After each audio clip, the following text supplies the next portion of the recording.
Hello and welcome to Roundtable Podcast. Well, I suppose welcome back.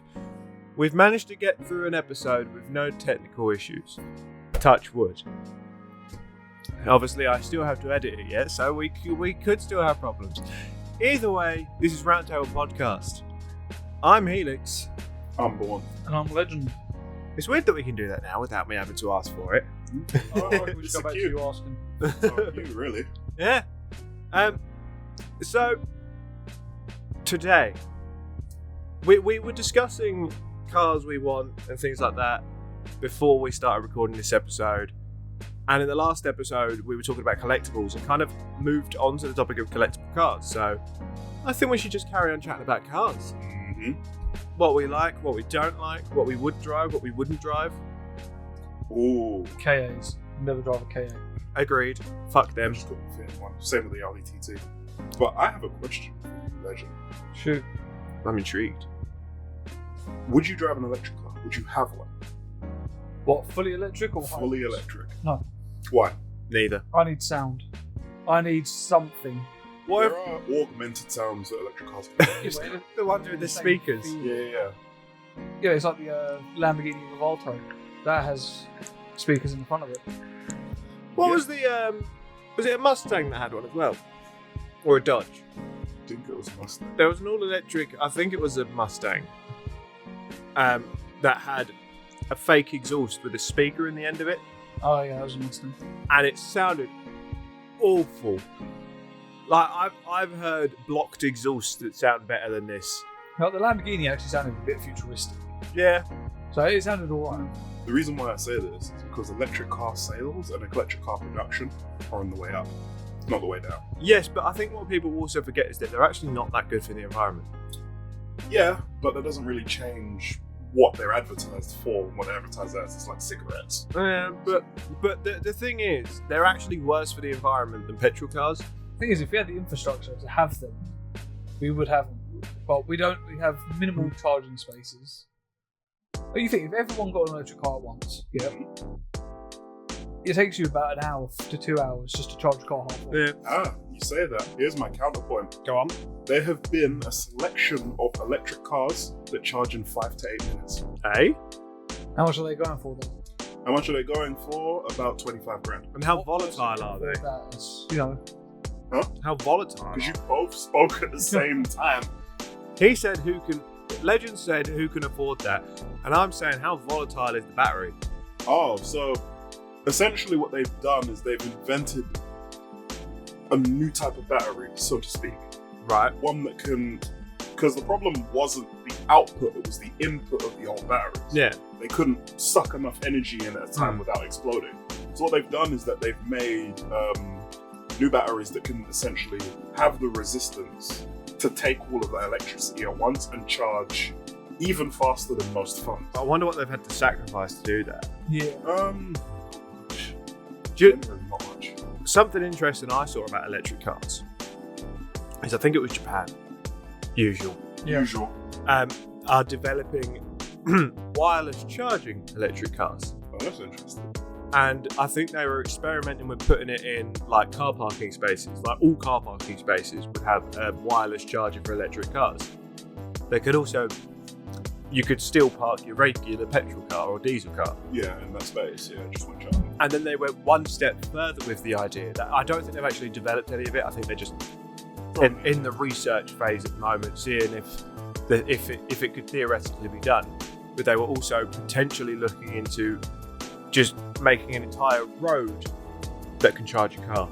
Because I think it's Sweden that have motorways with, like, you know, the electric trains where they've got the little thing that runs along the wire. Yeah, trams. Yeah, but you've also got regular trains that have that. Yeah. Apparently, Sweden, I believe it's Sweden, have done that with motorways and trucks. So a truck will have the antenna on top of it that goes up and down depending on where it is. So you don't use your battery. If anyone wants to do it, Sweden would be, because they have the financial backing. And Sweden love being good for the environment. Yeah. To be fair, a lot of that area of Europe love being environmentally friendly. That is true. Like me. But yeah, the only reason why I say that, the only reason I bring electric cars up is because whether we like it or not, they're the future. Oh, they're gonna be. They are what industries are aiming to create. But my main issue with them, especially, and this is just a personal thing, I like the idea of the car having, like, breathing itself into life. That's it. I like the fact that yeah, just cars, sometimes they just seem alive a lot of the time. Get you home on empty tank, how did it do that? You know, that kind of nonsense. Survival. You know? And I like the idea that the car itself is not complicated enough that I can't take it apart without electrocuting myself. If it's fully electric, and let's say the battery was particular and it was developed in a certain way, let's say you pop the battery out and the battery's like blown and burnt. You can't do that. You just have to order it. That's my biggest issue with electric vehicles, is you can't do any of the work yourself. Nothing. It's just too dangerous, and there's too much engineering that goes into it for you to be able to even think about touching it yourself. I mean, the most you could probably do is change the wheels. That's it. Even then, Seats. even then you're out of push. Yeah, And you can't do the seats either, because the seats have got Oh yeah, they got electric. like electric motors and shit. You just can't do anything. Nah. You can't even have a custom gear shifter because they don't have fucking gears anymore. It's like Matt Armstrong when he done his Volvo. He can't drive it because they haven't created the technology to reset. But that's a new car. There are electric cars that obviously came out before the Revolta that have that kind of specific technology in them. So that's kind of a special case, because it's not only a hypercar that not most people can't afford, but it's just come out. It's like fresh out the oven, and he bought one not knowing how to fix it. He just thought he could. I respect him though. He has made it look really nice. He did sort it out, but it's just that last component. Yeah, no, it's obviously a computer thing, but they haven't developed the software to reset the car. That's what's wrong. Yep. So it doesn't matter how well he fixes it, it won't start because they haven't invented the software to reset the car to tell the computer it's okay to start. Yep. That's the problem. Again, it comes back down to the problem of, I think that the problem with electric cars is they're going to turn into the new iPhones of the world. Once a new one comes out, are manufacturers then going to make it impossible for you to repair your car or have it repaired, so then you have to buy the new one? I think the issue that a lot of big manufacturers face, especially when they've developed cars in the past, so let's say, for example, my favourite, the Skyline R32, you could fix the entire thing yourself, thus removing middleman, the mechanic, out of the picture, and obviously the mechanic needs to get paid and all of that. That's the issue they're facing. So a lot of them... But you'd still have to buy parts from the manufacturer to repair it. It depends. Or someone had to buy the parts. Because with a lot of old Japanese cars, the parts were interchangeable. Yeah. You could take a part off of a Mazda and put it on your Skyline, fix your Skyline with it. So with these newer parts, they're making them more unique, more out of the way, so you need specialist tools. That was their answer at first, because McLaren did that, Lamborghini did that, and Ferrari did that, where you needed specialist tools from them to fix your car. And if you didn't work for them, you wouldn't have these tools. So you couldn't buy them. Yeah, you couldn't buy them. The most you could buy was the wheels, the lights, the seats, some of the bodywork. Yeah. You couldn't do any of the inner workings for the vehicle But or access it. Even like with luxury and like supercar manufacturers, like Bugatti, for example, a new key for your car, you can't just go to like Timpson's, for example, get it cut. You have to order it from Bugatti, and it will cost you upwards of 45,000. Yeah, it will. For a key. But it's which is insane. It is insane. But what did they say? They said that you had to be making an average of about, I think it was close to £800,000 a month to even keep upkeep costs on a Bugatti Chiron specifically. But there was some ridiculous number like that. But generally speaking, the whole ordering a key thing, moving away from that too, BMW, Mercedes, and all of that, their newer cars, fobs, you have to order it and you have to get a specific signal. Going back to the Bugatti, if you have a diamond key, it's 500k for a replacement. For a replacement key. Yeah, I'm not doing that. You could buy like 2 new cars. I would have to There's sell 2 my new luxury house. cars for that. Yeah, or a house, yeah. No, It's quite a nice house for that. yeah, we're not. I'm not doing that. Like, If I come across a Bugatti Chiron in my life, it's not doing anything. I'm just looking at it. yeah, it's at a Probably. car show, probably. Yeah, something like that. I would Yeah. never switch it on. No. It's a delicate instrument that costs way too much. Oh, unless we started doing what the rich do and not paying taxes. No, but it's true. Though. For Am I a wrong? Cohen's a key, Mm. 250. Yeah, because we're not talking even supercars here. These are hypercars. Mm-hmm. It's Yeah. madness. They're specifically made, So yeah, it's I understand cars have to be expensive because they're not cheap to manufacture. But 50k for a key? I think, I mean, this is just me probably making excuses for them, but it's because it's a hypercar. They expect you to be able to afford that because you bought their car. And I think it's also to make it difficult for people to just get a key cut and steal a car. Yeah. I mean, it may even be the fact that it's for that specific car too. They have to go back and they have to reprogram. Yeah, maybe, yeah. And all of these other complex things, and then they have to like design it. Yeah. It's a hypercar. So they have got hundreds and thousands of these keys sitting around. Or maybe they're just all the same key and they're just, because it's their brand, they can charge that much. I forget what it was, but I think it was an Aston Martin. Someone peeled back the lever and it was a Volvo key. What? Yeah. They had the Volvo logo and everything on it. Fucking it. So they just rehashed a Volvo thing, did the stitching around it to say Aston Martin. It was either that or it was a Lambo or something. No, I think it was either a Volvo or a VW. Yeah, it was something like that, and it was on a supercar. Yeah. So they don't really put much effort into the supercars like stuff, but the hypercars, that's a different ballgame. I read some of the materials in the Cohen's kit was like platinum, diamond, gold. Yeah, they put some crazy stuff in these keys. Oh man, I couldn't even imagine being in the same space as a hypercar and not feeling broke. Oh, mate. Genuinely. I feel broke just buying They're a one. fashion statement. Yeah. They're mostly a fashion statement. They're bought by people who love to show off. But you know what else is also... Well, actually, no, I'd say this is the opposite of a fashion statement. Sure.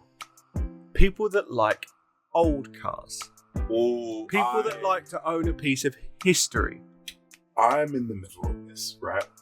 Because old cars can be too expensive. They can be. A lot of old cars are expensive. I think the 1988 Ford Cortina sold for about £2. But to be fair, when you're buying an old car, you're not just buying a car, you're buying the history that comes with it. It's like old cars kind of are on the same level as, like, I don't know, art, for example. Yeah. To an extent, obviously. To an extent. Because yeah. you're not buying a piece of art because it's pretty and it tells a story. You're buying a piece of art because it's old and it's historical. And it's full of personality. Yeah, same as buying an old car. You're not buying it just because it's a car. You're buying it because it's got history. The value is in the history of the car and the age, not the car itself. Because some old cars ain't worth shit. No. But the ones that are worth something is because they have historical value. Which means that they cost too much. Yeah. But you could also say that, like, they're not expensive because they were expensive to make back then, or because they're necessarily rare. It was like a Chevelle SS was worth $3,000. Yeah. Mm-hmm. Like, Yeah, the reason it's so expensive is because someone wanted to pay that much for it. yeah. That's like, they don't actually have. It's a bit like, we didn't even mention this in the collectibles episode, but like, it's not even supply and demand. It's just, oh, that's how much. If I'm buying something, it's, oh, that's how much I think it's worth, so I'm going to pay that. Yeah. And bam, it's in the history books. That is how much it's worth because the first person to buy it said it was worth that much. Yeah, which is kind of my problem with old cars. Yeah. It's all over the place. It's messy. Yep. It's not actually the price of the car, it's how much I would hate people are willing to pay for it. I Yeah. would hate to be a rally car fan. Oh yeah. Do you know I love rally cars though. the Deltas and the Subaru And the fair ladies. all cost so much because of their so historical value, even the Mitsubishi. Yeah. The iconic. Because they've won like The Lancers. tournaments and stuff like that, and then that goes into racing cars, really. Oh yeah. Which I can't agree on buying a racing car for the price they sell them. You know why? They're bare bones. They've got barely anything in them. Yep. You're pretty much just buying a chassis with an engine in it, Yep. which is not worth it. Well, you're also buying engineering in that respect, because racing cars are specifically engineered for that. For that. Like they're purpose built. You're. It's kind of like, I don't know, buying a drill as opposed to a screwdriver. Yeah. You're buying a drill because you are buying it for a purpose, whereas a screwdriver, it's a screwdriver. You can get them anywhere, and you can use them on anything. Even people. Yep. Yeah, I mean, I would rather pay like $250K for a nice car with all the bells and whistles. Oh yeah. Talking air conditioning, working windows, which racing cars don't have, non-harsh suspension, nice tires and lights and things. You're buying a car for functionality to use it. Yeah. People that buy racing cars are buying it For purpose. either because they want to race it, or because it's got some form of significant historical value in some form of like event. For example, like Le Mans cars, you can't get them because they are that expensive and that rare. Yeah. Like, especially winning Le Mans cars. No, they're gone. They're gone. Like, good luck. Good luck. I guarantee you the manufacturer or someone in the Middle East has already bought it already purchased it. or kept it.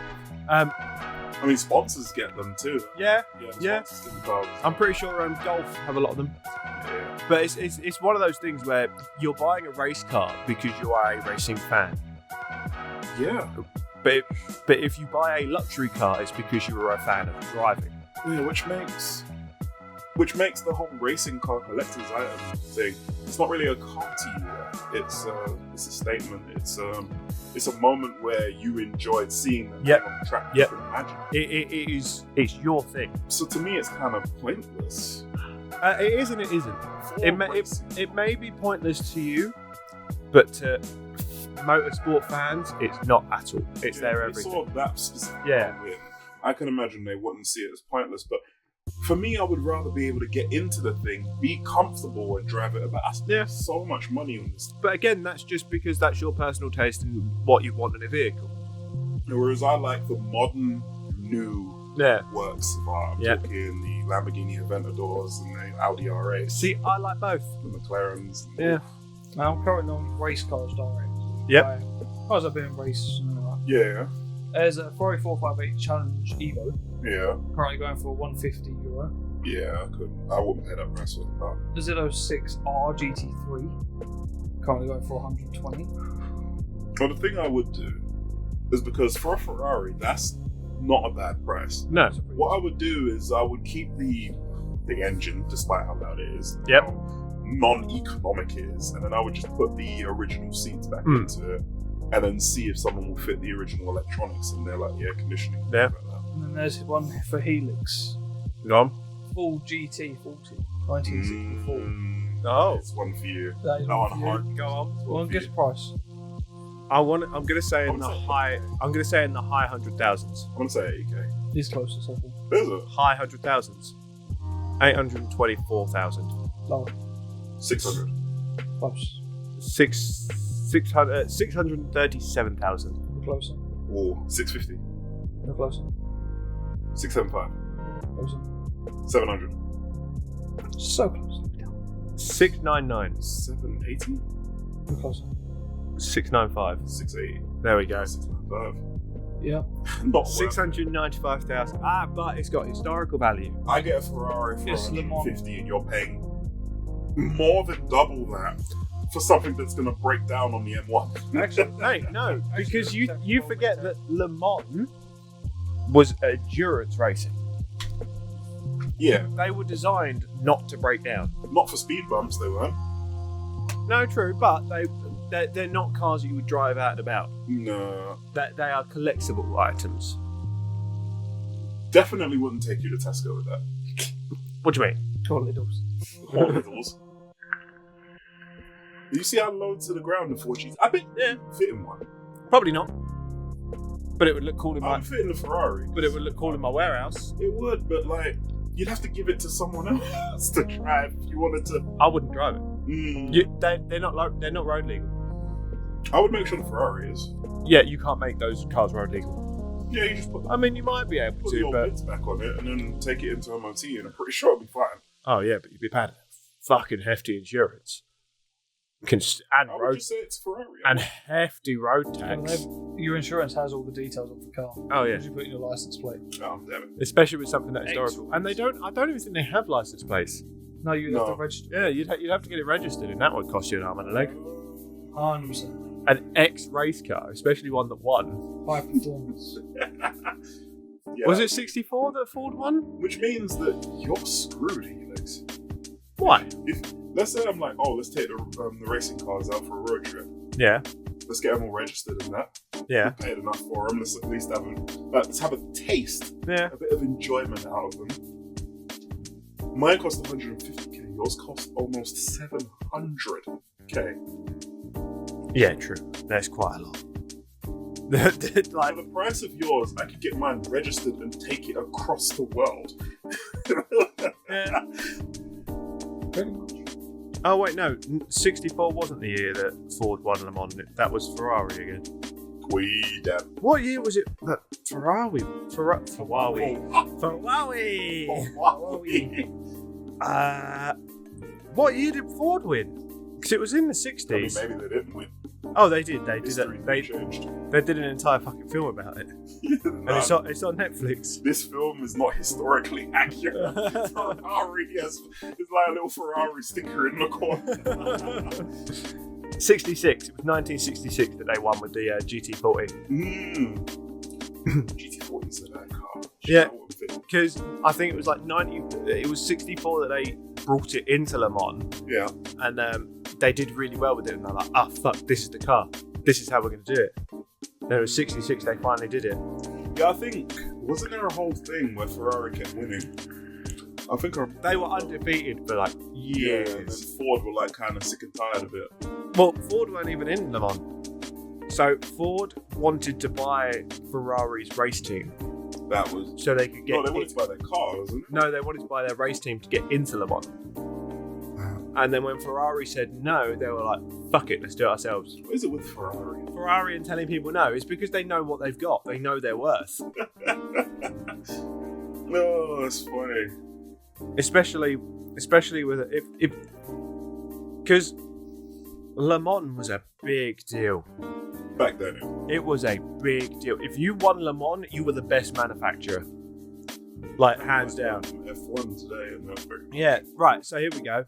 Ferrari had 6 consecutive victories from 1960 to 65. Reigning champions right there. Yep. Reigning champions. And then combined with the previous wins in 1949, 54, and 58. And then after their hiatus, they came back in 23 and won 2023 and 2024. Thank you, Ferrari, by the way, for winning in 2024 when I placed a bet on you and won 500 quid. To be fair, I looked at it the year before and I was like, and then I looked at all of the practice sessions and the qualifying from last year. Research. And you know, when I saw it, I was like, they're going to do it again. Yeah. They're doing it again. So I'm betting. I put money on that. And I'm glad I did, because that was a nice little payout. To be fair, speaking of cars, just because I love cars. Yeah. What car do you think sparked your interest in cars? Ooh. For me, I actually have an answer for this. Hmm. But I want to hear Legend's answer. Don't say it's a film, because I'll fight you. It is a film. Of course it is. It was Eleanor Mustang.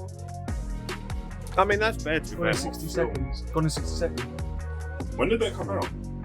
Like, years. I thought that was a newer film. You know? no, that's old. To be fair, I don't think it was a film. I saw one in person. I don't remember what year it was. Like what year the car was, but it was. 2000. Okay. It was some form of Mustang that intrigued me that I saw in person. He's younger than I thought. But yeah, no, it was a Mustang that piqued my interest in cars. Where did you see it? Locally. Locally. Yeah, driving around. This was easily 16, 17 years ago when I was a kid. And I saw, not long after that, I saw like posters of Lamborghinis and shit like that, and I was like, oh, I like them. And I was like, I'm interested in cars now. And then obviously I ended up with a bunch of like the Tonka toy cars, just loads of like the little tin cars you used to get. But yeah, that's where my obsession started. My obsession is a bit more thematic. Go on. So it was around the time when my dad got promoted in a job, right? And he wanted a car to represent.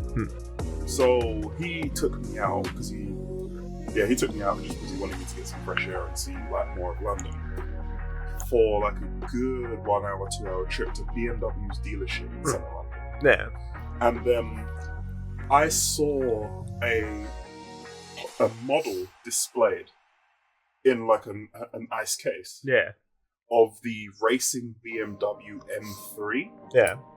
And then I asked the person at the desk while my dad was talking to the salesman what car it was. Told me BMW M3, the one that they take onto the track and things like that. And then the same day when we was on our way back on the bus, I saw a Lamborghini Murcielago. Oh, fucking hell. And the sound that thing made when it turned the corner and sped away Oh, yeah. was what made my interest in cars immediately fly out. So I made a whole trip to a BMW dealership And then saw a Murcielago the same day, bright yellow. Oh. Did they have the iconic Lamborghini screen? Yeah, because it was the old Murcielago untouched.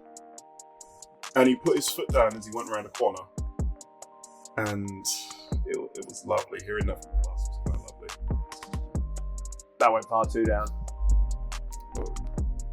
Helix is playing with Paul's mic. Yep. I'm trying to, because I noticed that it wasn't very loud on the old software. Oh. Like that? So he puts it back exactly how it was. Oh. You want the front of it roughly. Oh, I see. So Yeah. They're weird mics, but they work. But you know, and I'm looking at it and it's like, it's not really picking much up, so let's fix that. Yeah, no, Paul. That distance is fine. I mean, I'm not really the quiet one. I've just got the mic at the wrong angle. Yeah, that's all it was. Legends, we have to basically put his microphone in his mouth in order for you to hear it. Yeah, and ever since that day, I remember. So first, my obsession was with BMWs. And my dad did get a BMW. He got one of them weird ones that it was kind of like flat at the back with the big lights. It wasn't the saloon. It kind of went up like that. And it had a weird back. If I could show you, it looked really strange. And he got it in gold. And then the next day, the radio was missing out. Oh, for God's sake. That works out. To be fair, I can't remember what it was, but we had a shitty old Ford when I was younger. And we went to visit grandparents. And we came back out to the car later that day. The window was smashed and the radio was gone. What? I don't know what it was back then. Back in the day. Sorry? It was a craze. Yeah, people just loved stealing radios back in the day, didn't they? Oh man! And then I remember asking my mum to buy me Need for Speed, specifically Hot Pursuit 2, because it has a Murcielago on the front. And we've been obsessed with Need for Speed ever since. Ever since. I've had every single Need for Speed game out so far. Except the newest one. Except the newest one. But I'm kind of avoiding the newest one at the moment. From Need for Speed was when my obsession from McLaren came. Yeah. You know the old racing McLaren with the fishtail? Yeah. That's the game. That's the McLaren I saw first. Fell in love with it. See, could never beat it on Need for Speed. Ironically, I'm not massively into McLaren's cars, like their manufactured retail cars. Yeah. Their F1 team, though, I love them. That's my team that I support in F1.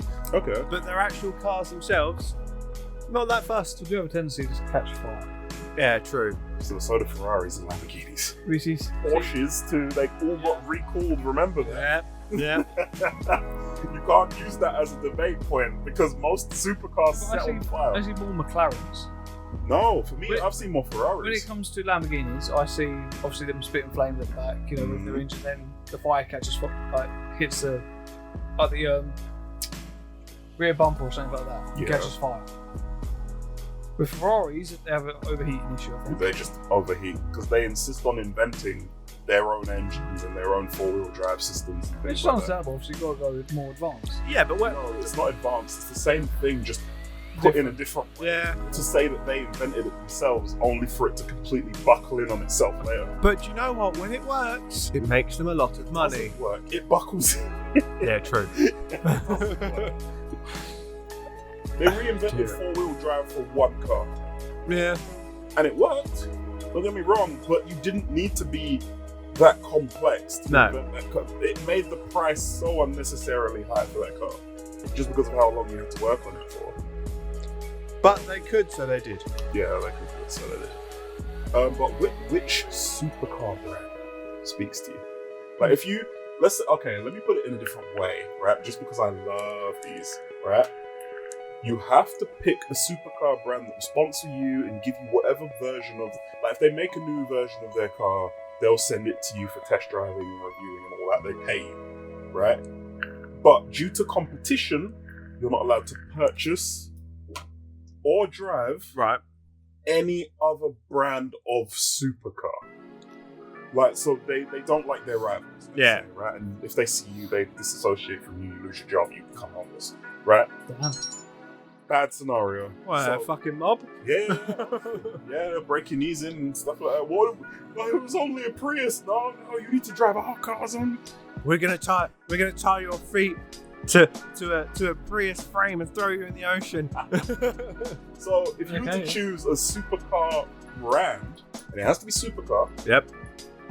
which would you choose? And you have to drive their cars and their cars only for the rest of your life. Okay. Legends. I already have an answer for this. I've got a Lamborghini. I'd go Ferrari. I would go Lamborghini. I just like Ferraris better. There's nothing wrong with Lamborghinis. I like the aesthetic of Ferraris are special, their aesthetic just calls to me a little bit more. but the poster child of every car. And when you think about poster children, when it comes to cars, it's a Lambo. It's not a Ferrari. So I like up to the 458 on the Ferraris.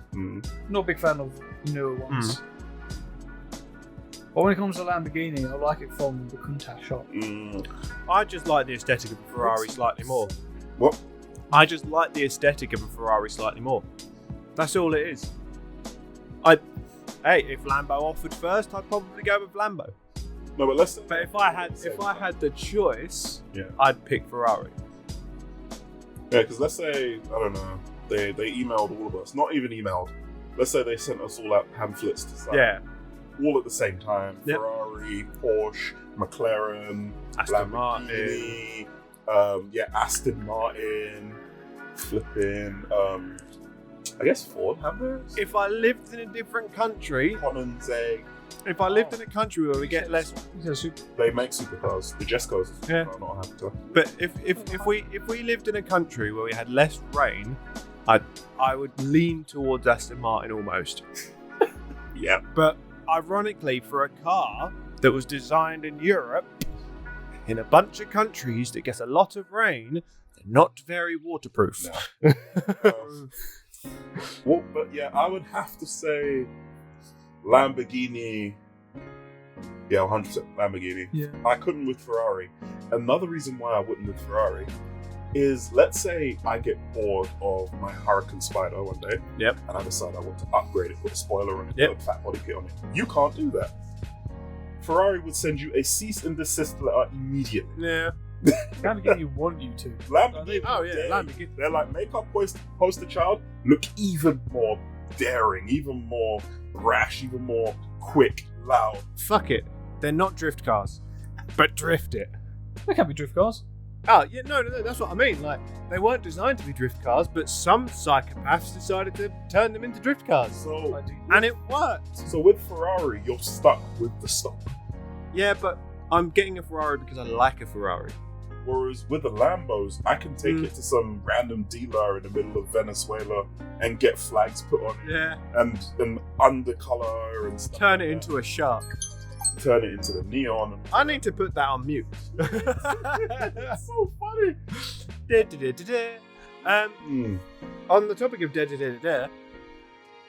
that's all the time we have. Yeah. I've no doubt we'll come back to talking about cars at some point, let's be honest. We do. However, that is the end of this episode, but we'll be back next week with more. If you're too impatient and can't wait an entire week, feel free to head over to TikTok and our other social medias for Under the Round Table, where you can get exclusive, well, they're not even exclusive, but you can just get behind the scenes. There's stuff that didn't make it into the episodes. If you have a busy schedule and don't really have time to listen to us on YouTube, you can find us on all of your favourite social media platforms and all of your favourite podcast platforms under the same name of Roundtable Podcast. But for now, join our Discord. Link is in the description. Like and subscribe. We've been the Roundtable Podcast. I've been Helix. I've been born. And I've been. And we'll see you in the next one.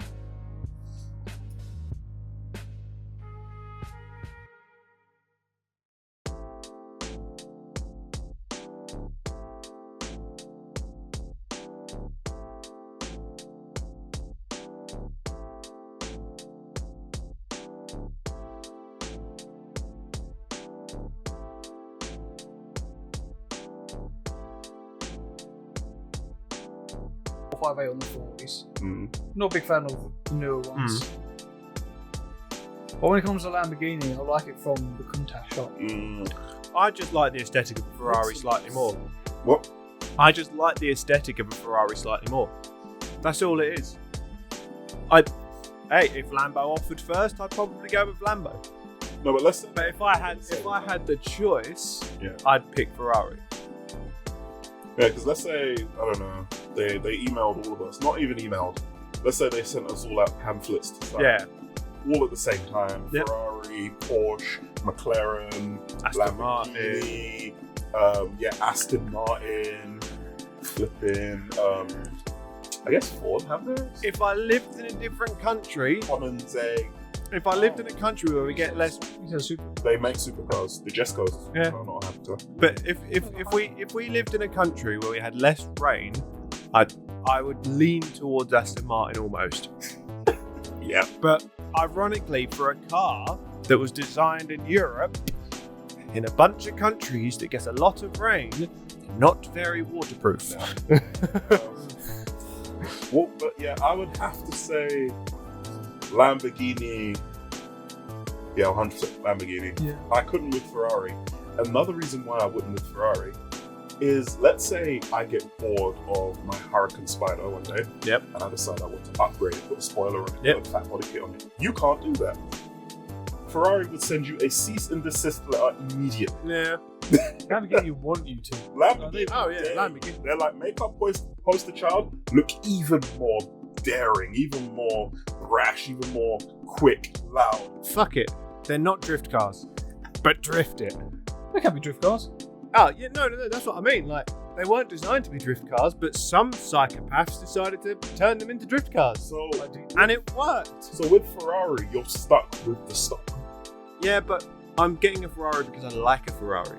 Whereas with the Lambos, I can take it to some random dealer in the middle of Venezuela and get flags put on it. Yeah. And an undercolor and stuff. Turn it like into a shark. that. Turn it into the neon. I need to put that on mute. That's so funny. On the topic of that's all the time we have. Yeah. I've no doubt we'll come back to talking about cars at some point, let's be honest. We do. However, that is the end of this episode, but we'll be back next week with more. If you're too impatient and can't wait an entire week, feel free to head over to TikTok and our other social medias for Under the Round Table, where you can get exclusive, well, they're not even exclusive, where you can just get behind the scenes. stuff that didn't make it into the episodes. If you have a busy schedule and don't really have time to listen to us on YouTube, you can find us on all of your favourite social media platforms and all of your favourite podcast platforms under the same name of Roundtable Podcast. But for now, join our Discord. Link is in the description. Like and subscribe.